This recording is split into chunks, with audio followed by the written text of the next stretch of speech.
In a previous video, we learned about combining functions with addition, subtraction, and multiplication.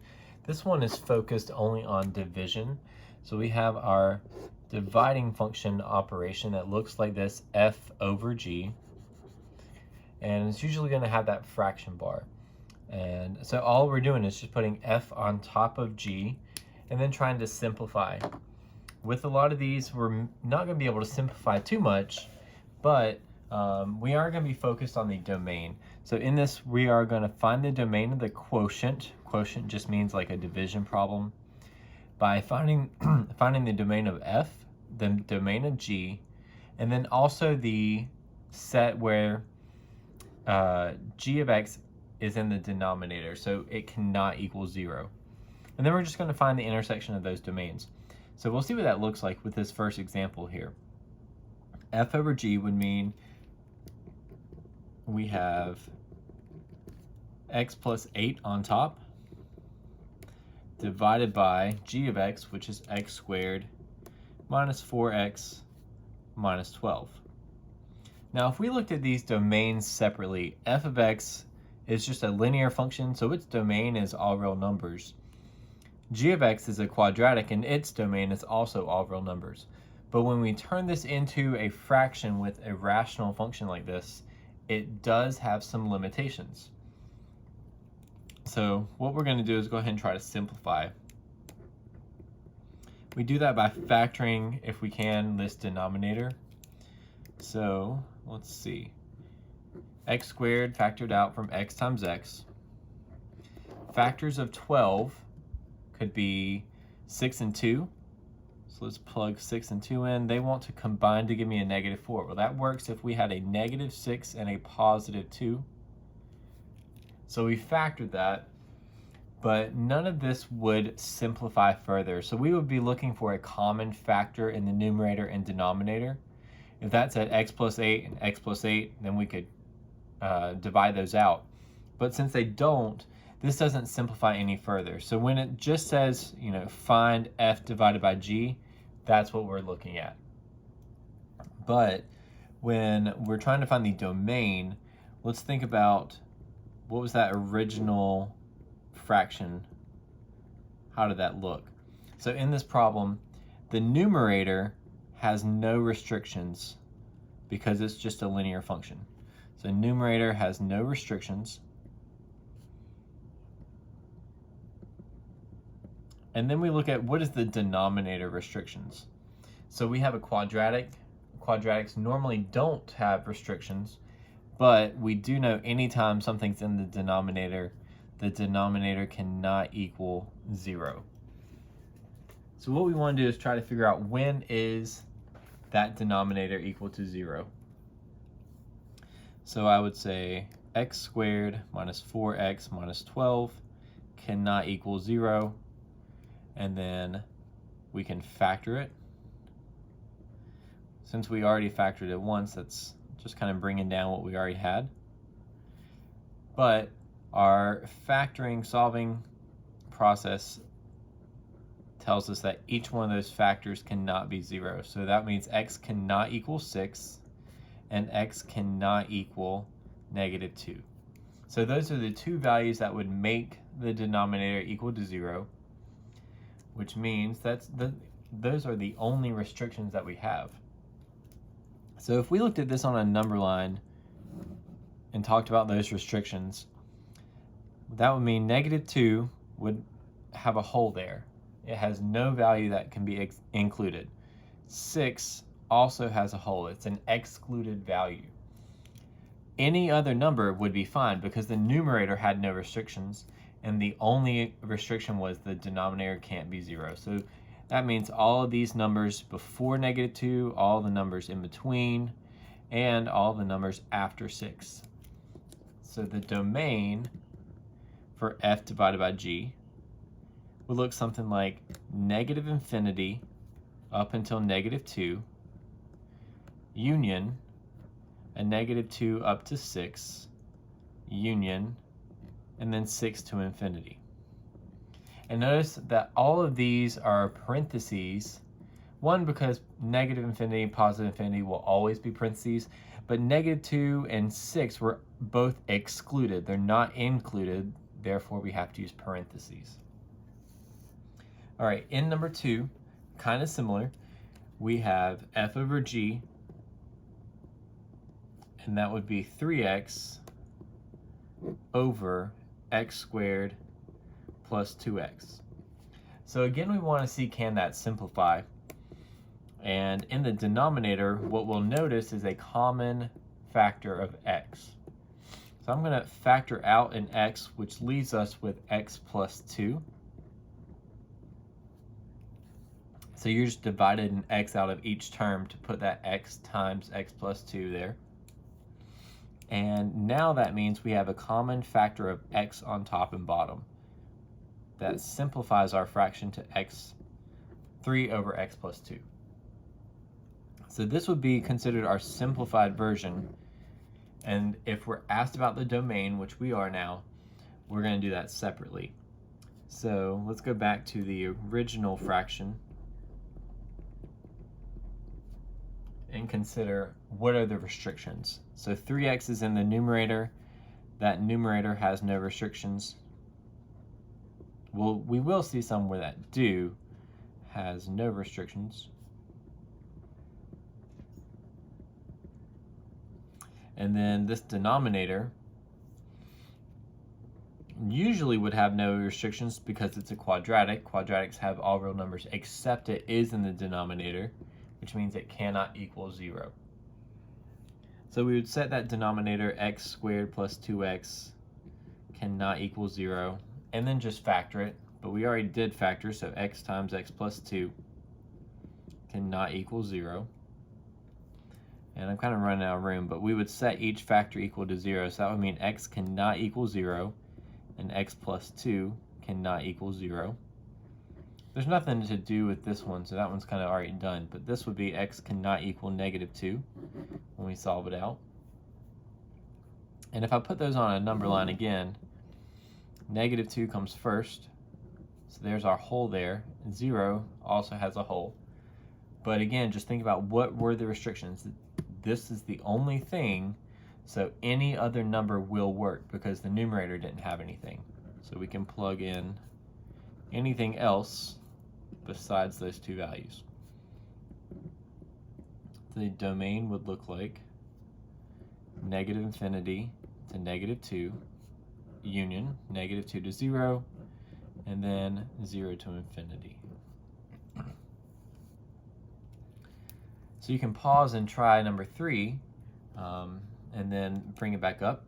But if you're ready, we'll go on. So f divided by g of x would be x squared plus 9x plus 8 over 5 minus x. And again, we try to see, can that factor? So this would be x plus 8 times x plus 1 over 5 minus x, but there is no common factor. So it didn't simplify any further. That's just as much as we can do. So either answer really would be fine because it didn't simplify further. You could have left it multiplied out. But we want to find the domain. So let's go back to what we had.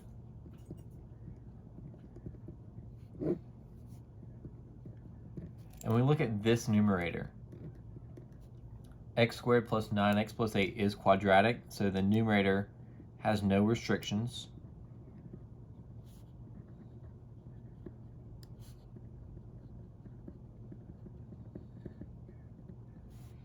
But the denominator does have a restriction because the denominator cannot equal 0.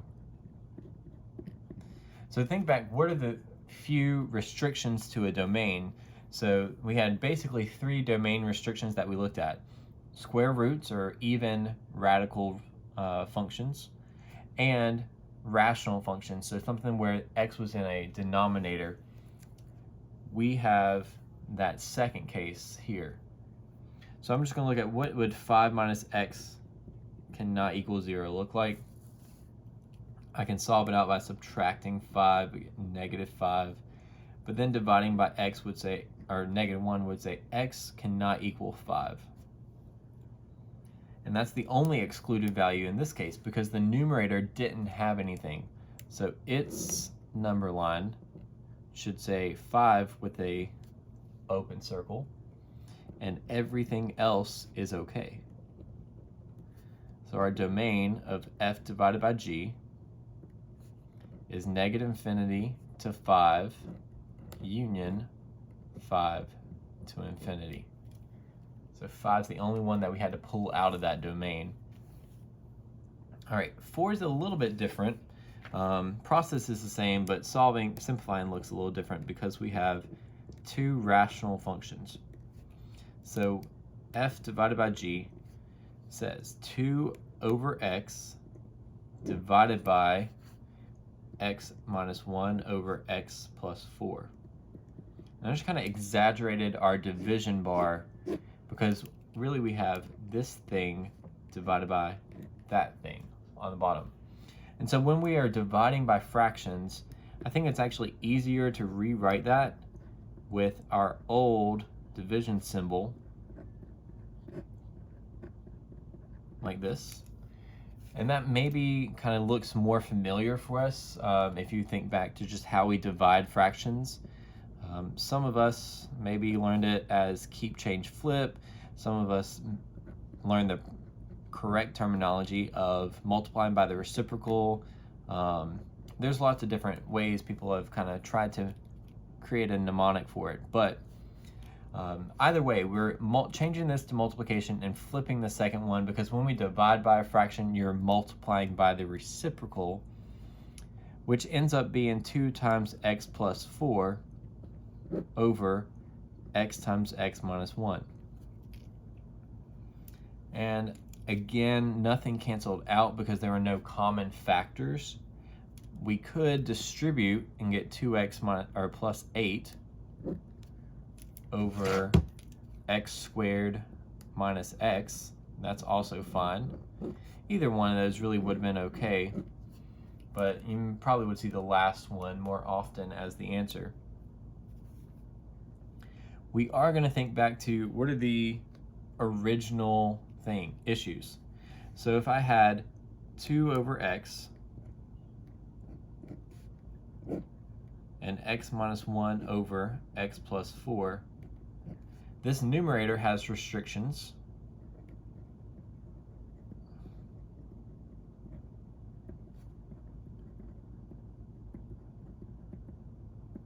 All right, because it's a rational function.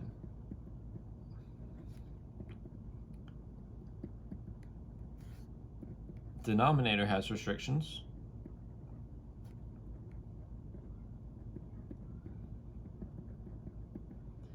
All right, because it's a rational function as well.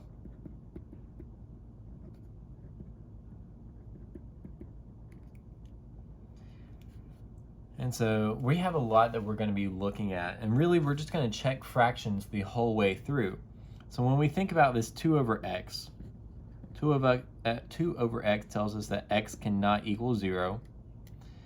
X minus 1 over x plus 4 tells us that x plus 4 cannot be 0. Therefore, x cannot equal negative 4. But if we keep going through the solving process, what hopefully you noticed was that when we multiplied by the reciprocal, it now put x minus 1 in the denominator. So I'm going to go all the way through the whole thing, and so this end result also has restrictions.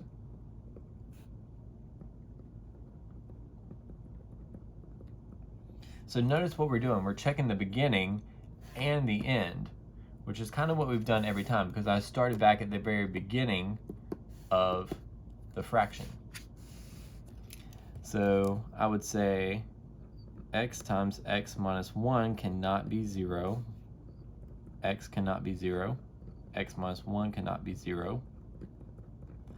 So x cannot equal 1. So look at all these restrictions. Now notice I've already got x cannot equal 0 twice, and that's fine. All right, but on a number line, what this would be would say negative 4 open circle, 0 open circle, 1 open circle. X cannot be those values, so we created that open circle, but it can be any other value. It didn't say any other restrictions. That means that this domain has many parts. So we would have negative infinity up to -4, union. Join that back up, so -4 all the way to 0, union, 0 to 1, union, and 1 to infinity. So again, many sections just because this had a lot of fractions within it. Okay.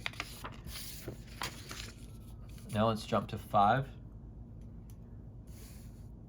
So we have f of x divided by g, and every time this is saying f over g, but you could have something where it's like g over f, you could have g over h, you could have m over n. Doesn't matter, it just depends on what the function is that we're talking about. So f divided by g in this function is f2 plus the square root x minus 3. And denominator x squared minus 9x plus 14. In this, we don't have anything that we can do to the numerator that would simplify with the denominator. We can factor the denominator maybe, but that would mean that we have x minus 7 and x minus 2. Hopefully you're working on your factoring skills. But none of that is going to create a common factor because I couldn't factor anything on top. So this is really all we could do. You could rewrite it just like this, and that would be simplified. But what we notice is that there are restrictions. So automatically we've been talking about this domain restriction in the bottom. All right, so the denominator cannot equal 0. Good. But the numerator this time also has a restriction. So the numerator has a square root. That created a restriction. So restriction. When we thought about all those different domain restrictions, the square root issue was that we could not square root a negative number because it turns imaginary. So in that, we set the inside x minus 3. Let's highlight that. So this would have to be greater than or equal to 0. So square root issues. X minus 3 has to be greater than or equal to 0. That means x has to be greater than or equal to 3 if we solve that out. Our denominator issues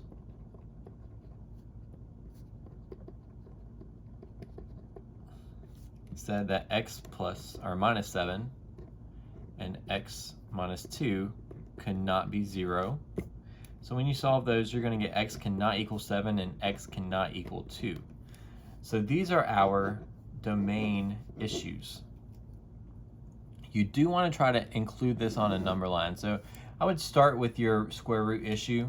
It says 3, and greater than or equal to means I'm going to have a solid circle at 3 and shading to the right. So I'm going to have this way. And if you notice, I kind of left some space here because x cannot equal 7, and that's to the right of 3. So I'm going to leave that space because that should be an open circle there at 7. We also have an open circle at 2, but that really doesn't matter because I couldn't have anything below 3. It had to be 3 or more, so 2 is really kind of irrelevant. So you can just kind of ignore that.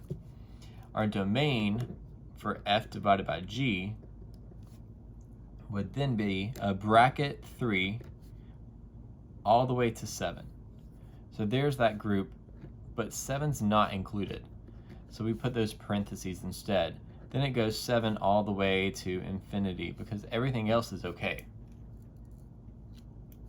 So maybe pause the video and try number 6, and then when you're ready, you can check to see if you got it correct. All right, so number 6, we have f over g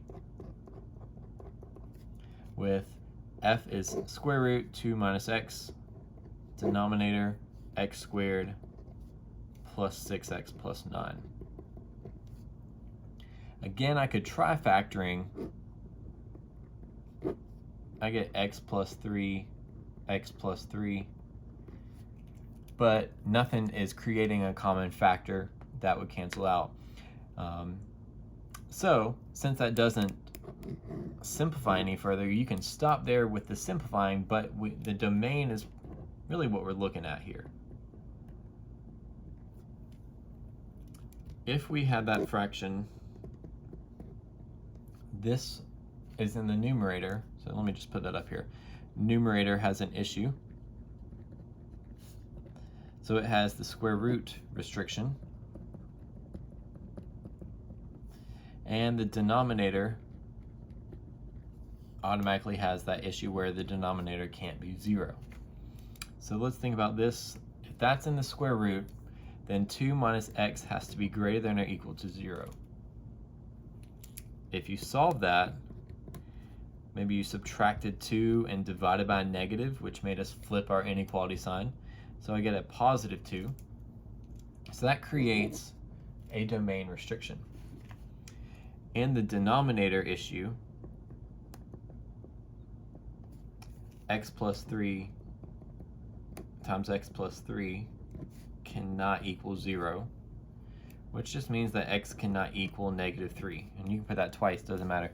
But if we look at that on a number line, and this is the most important part, I think, trying to visualize this to create your domain. So 2 has a closed circle, and it's less than, which means I'm going to shade to the left. What we notice also is that x cannot equal negative 3, which is to the left. So I'm going to put an open circle here. There was nothing going on to the right because it has to be less than or equal to 2.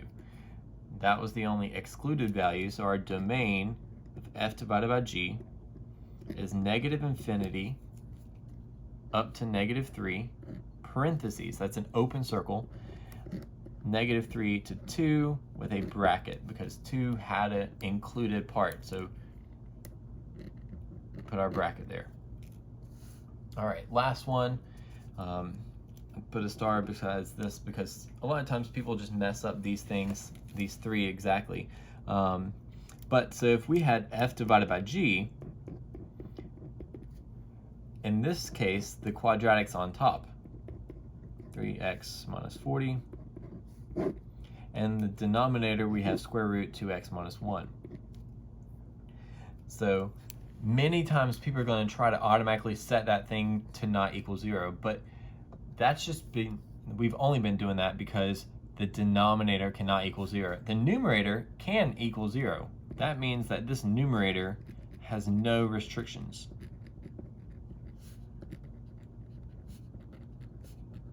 All right, so it has no domain restrictions. The denominator has restrictions. So denominator has a square root restriction and the denominator cannot equal 0. So there are actually two things that are going on here. Since it's in the denominator, it automatically gets this issue, but a square root in itself had its own domain restriction. So we're going to consider this denominator part. Okay, that's the important part. 2x minus 1. We know that 2x minus 1 should be greater than or equal to 0, except I can't equal 0. All right, so I'm just going to put this little note here. This time, it's just greater than because the denominator cannot equal 0. Okay, so we have just greater than. And if I solve that out, I'd add 1 and then divide by 2. So I get x is greater than 1/2. On a number line, I'd put my 1/2 here, and it's an open circle because it doesn't include it, and then shaded to the right. So our domain of f divided by g is parentheses 1/2 all the way to infinity.